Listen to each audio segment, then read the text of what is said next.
ఇప్పుడు ఒక సమ్ చూడండి. 60 లీటర్ల మిశ్రమంలో పాలు నీళ్ళ మధ్య నిష్పత్తి 7:5. మరో 3 లీటర్ల నీటిని కలిపిన పాలు నీళ్ళ మధ్య నిష్పత్తి ఎంత ఉంటుందో ఫైండ్ అవుట్ చేయమన్నారు. దీనికి ఎలా ఫైండ్ అవుట్ చేస్తామంటే మనకి milk is to water equal to 7:5. Total litres ఏమో 60 లీటర్స్ అని ఇచ్చారు. సో ఇందులో ఫస్ట్ మిల్క్ ఎన్ని లీటర్స్ ఉన్నాయి, వాటర్ ఎన్ని లీటర్స్ ఉన్నాయి ఫైండ్ అవుట్ చేయాలి. సో 7 + 5 ఈక్వల్ టు 12 పోర్షన్స్ అవుతుంది.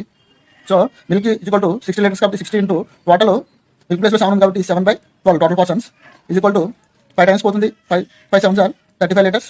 నెక్స్ట్ అలాగే వాటర్ పోర్షన్ ఎంత అంటే 60 ఇంటూ 5/12. ఇక్కడ వాటర్ ప్లేస్లో 5 ఉంది కాబట్టి 5 వేసుకున్నాము. టోటల్ పోర్షన్స్ 12 కాబట్టి 12 వేసుకున్నాము. సో 5 టైమ్స్ పోతుంది 25 లీటర్స్ అవుతుంది. 5 5 25 కాబట్టి. సో ఇప్పుడు మనకి ఏం చేయమన్నారు అంటే 3 లీటర్ల నీటిని మళ్ళీ కలపమన్నారు కాబట్టి మిశ్రమానికి. సో ఇక్కడ వాటర్ ఎంత అవుతుందంటే 25 + 3 ఈజ్ ఈక్వల్ టు 28 లీటర్స్ అవుతుంది. ఇప్పుడు దీంతో మనకి మిల్క్కి వాటర్కి ఏ నిష్పత్తిలో ఉంటే ఫైండ్ అవుట్ చేయాలి. మిల్క్ మారదు కాబట్టి 35 లీటర్స్ అలాగే ఉంటుంది. 35:28. 7 టేబుల్లో 7 5 7 4. సో 5:28.